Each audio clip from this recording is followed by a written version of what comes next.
বাংলার সব ক্রিকেট একত্রিত করে এবং এই ধরনের টুর্নামেন্ট কতটা কার্যকরী হচ্ছে? দেখো, আমি মনোজকে অভিনন্দন জানাবো। ও তো ভারতীয় দলের প্রাক্তন তারকা, ক্রিকেটের প্রতি ওর ভালোবাসা সব থেকে বেশি। তো আমি যেটা বলছিলাম যে আমরা সব জায়গায় তো এমএলএ কাপ ফুটবলকে ঘিরে হয়, এখানে তো আমরা দেখছি এমএলএ কাপ ক্রিকেটকে ঘিরে হচ্ছে, যেহেতু ক্রিকেট থেকেই ওর উঠে আসা।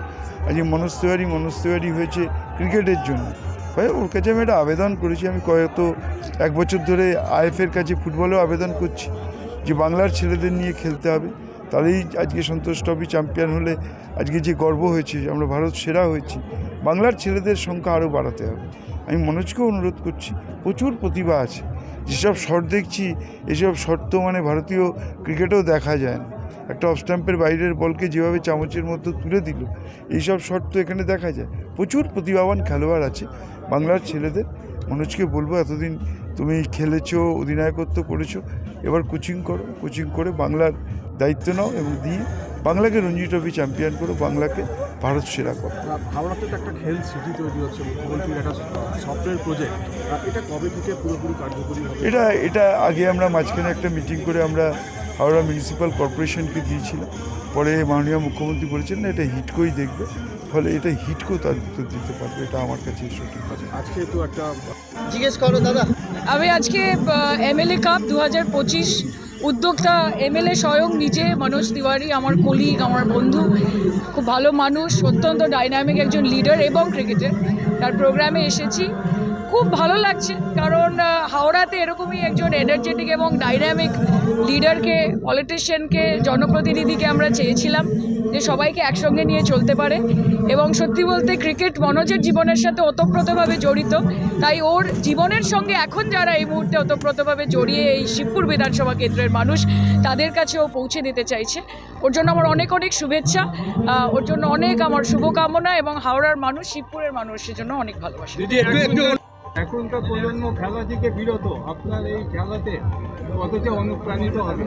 দেখো, আমার চেষ্টা এইটাই আছে কি এই এমএলএ কাপ না, দেখো আমার প্রচেষ্টা এইটাই কি এমএলএ কাপ প্রথমবার এখানে শুরু করাচ্ছি, এটা বড় একটা মাপে করানো হয়েছে।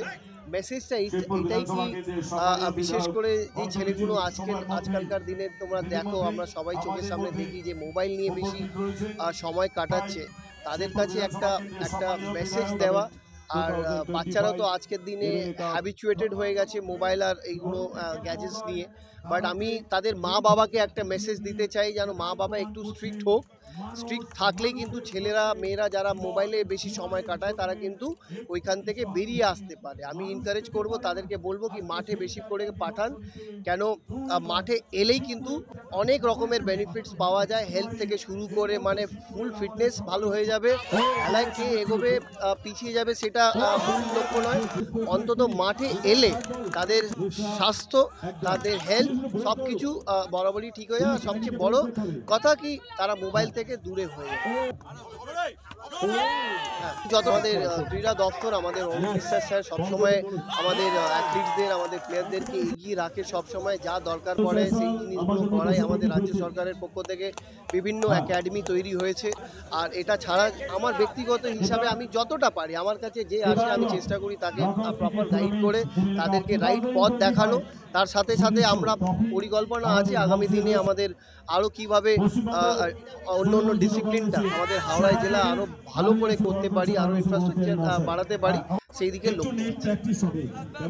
আমি আনন্দ পেয়েছি কি এত সংখ্যার মধ্যে মানুষরা এখানে এসেছে, এখনও বিভিন্ন টিম এখানে অংশগ্রহণ করেছে। আপনারা দেখতেই পাচ্ছেন প্রাইজ